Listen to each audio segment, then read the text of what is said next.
ప్రభుత్వం కాదు. మీకు ఎలా చేస్తే ఎలా నియంత్రిస్తే మీకు కిందకు వస్తారు మేము చేస్తాం. మీరు గాల్లో విహరిస్తూ ఉన్నారు. 11 సీట్లు వచ్చిన ఇంకా గాల్లో విహరిస్తున్నారు. మొత్తం మీకు ఎలా కిందకి దించాలో మాకు బాగా తెలుసు, చేసి చూపిస్తాం. ఇదే కాదు, ఈ సందర్భంగా ఏ నాయకులకైనా సరే అధికారుల మీద దాడి చేసినా, అధికారులు విధులు నిర్వహిస్తుంటే అడ్డుకున్నా చాలా కఠినమైన చర్యలు ఉంటాయి. ఈరోజు నేను వచ్చి ఇక్కడ ఎందుకు వచ్చాను జవహర్ బాబు గారి దగ్గరికి అంటే, ఆయన ఒక ఎస్సీ ఎస్టీ కులానికి సంబంధించిన వ్యక్తినో వీటి గురించి అని కాదు. ఎవరైనా సరే ఇర్రెస్పెక్ట్ ఆఫ్ కాస్ట్ ఆధిపత్య ధోరణితోటి కనుక దాడి చేసి విధుల నిర్వహణకు అడ్డం వస్తే ఇది ఉపేక్షించే ప్రభుత్వం కాదు. ఎస్పీ గారికి కూడా చాలా స్పష్టంగా చెప్పాం. వారికి ఎవరైతే తప్పించుకొని తిరిగారు ఇంకో 9 మంది, వారిని కూడా పట్టుకోమని చెప్పాం. వారికి తగిన విధంగా కౌన్సిలింగ్ చేయాలి, అలాగే కఠినమైన శిక్షలు పడాలి. మీరు లాయర్లు అయి ఉండొచ్చు గతంలో, మీ చట్టాలు కానీ మీ గతంలో మీ అధికారాలు కానీ ఏవి మిమ్మల్ని రక్షించలేదు, మీరు గుర్తుపెట్టుకోండి. అలాగే ఈ విషయంలో ప్రజలకు కూడా చెప్తా ఉన్నాను, యువతకు కూడా చెప్తున్నాను, ప్రత్యేకించి రాయలసీమ యువతకు కూడా చెప్తున్నాను, మహిళలకు కూడా చెప్తున్నాను, మీరు దయచేసి భయపడకండి. ఈరోజు జవహర్ బాబు గారి భార్య భయపడతా ఉన్నారు. మీరు మాట్లాడితే కూర్చొని వాళ్ళ నాయకుడు కూడా మీరు ముందు ఇవి కరెక్ట్ చేయండి, ఇలాంటివి కరెక్ట్ చేయండి, మీ పార్టీ వర్గాలను మీరు నియంత్రించుకోండి.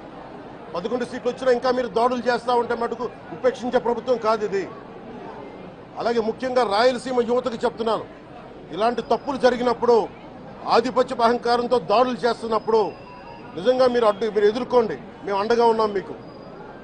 నాయకులకు కూడా భయపడకుండా మీరు ఎదుర్కోండి, నిలువరించండి వీళ్ళని, భయపడకండి. మీరు ఇలా భయపడే ఈ రోజున ఒక ఎస్సీ అధికారి జవహర్ బాబు గారి మీద దాడి చేసి కులం పేరుతో దూషించారు. అన్ని రకాలు నువ్వు ఎలా తిరుగుతావో చెప్పి దూషించారు. నువ్వు వెళ్ళి రిటైర్ అని నేను చంపేస్తావని చెప్పి బెదిరిస్తా ఉన్నారు. ఇవన్నీ సాక్కూడదంటే కేవలం ఇది పోలీసు ప్రభుత్వాలే కాదు, దీనికి ప్రజలు కూడా దీనికి స్పందించాలి. ఓట్లేసి మన పని అయిపోయిందంటే కాదు, ఇలాంటి వాటికి మీరు బయటకు వచ్చి మాట్లాడాలి.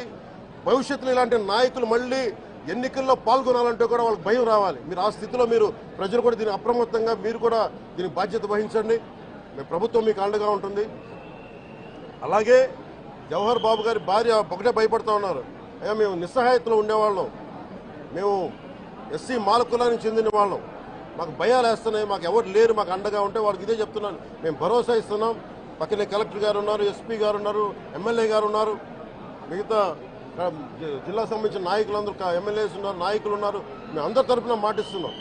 మీకు ఏ మాత్రం ప్రాణభద్రతకి ఏమైనా ముప్పు కలిగినా మేమందరం మీకు అండగా ఉంటాం, కఠినమైన శిక్షలు తీసుకుంటాం మీకు భరోసా ఇవ్వడం జరిగింది వాళ్ళకి. అలాగే డాక్టర్స్ని అడిగాను, వాళ్ళు చాలా లోపల కొట్టేశారు మొత్తం. ఆయన బాగలేదు, ఆరోగ్యం బాగలేదు. అన్నిటికంటే కూడా ఒక ఎంపీడీఓ అంటే ఒక మండలానికి ఉన్నతాధికారి, ఆయన ఒక ఎస్పీ, ఆయన ఆ మండలానికి ఆయన ఒక కలెక్టర్ స్థాయి వ్యక్తి. అలాంటి వ్యక్తిని కూర్చొని దుర్భాషలాడుతూ, బూతులు తిడుతూ, కులం పేరు మీద దూషిస్తూ ఇది కూర్చోబెట్టి ఇది ఒక పరిపాటి అయిపోయింది. ఇది ఇక్కడతో ఆగాలి. ముఖ్యంగా రాయలసీమ ఎక్కడైతే ఉందో మీకు ఇలాంటి ఆధిపత్యపు ధోరణి ఉందో దీన్ని అందరూ సమిష్టిగా ఎదురు తిరగాలని మనస్ఫూర్తిగా నేను ఆకాంక్షిస్తున్నాను. మీరు కూడా పాల్పంచుకోమని కోరుకున్నా. అలాగే చాలా స్పష్టమైన ఆదేశాలు ఇచ్చాం.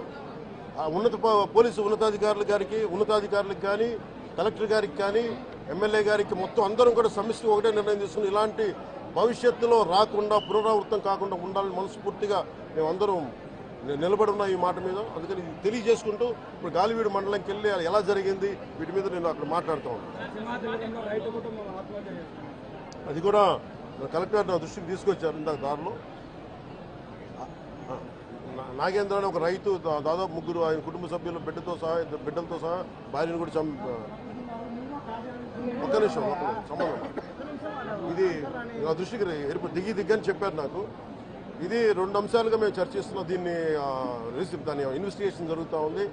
ఒకటి, అంతకు ముందు రోజే మ్యూటేషన్ మీద మేము తిరిగి ఆయన పొలం ఆయనకు వచ్చేస్తుంది. ఆయన ఎవరి దగ్గర అప్పు తీసుకున్నారంట. ఆ సదరు వ్యక్తి దగ్గర తిరిగి ఆయన మీద రాయించుకోవడానికి ఆయన మ్యూటేషన్ కూడా జరిగింది. అంటే దాని అర్థం ఏంటంటే అప్పు తీర్చడానికి సంసిద్ధంగా ఉన్నారు, ఆయన దగ్గర డబ్బులు ఉన్నాయని అర్థం. ఈ పరిస్థితి ఆయన చీనీ తోటలోనే ఉరి తీసుకున్నారని చెప్పారు. చీనీ తోట కూడా కాపుకొచ్చింది. అలాగే కొరలు పంట వేశారు, ఆ కొర్రల పంట కూడా మొన్న హార్వెస్ట్ అయింది, దాన్ని కూడా దిగుబడి వచ్చింది, దాన్ని కూడా అమ్మేశారు. మరి ఇలాంటి పరిస్థితులు ఎందుకు జరిగిందనేది మన కలెక్టర్ ఇందాక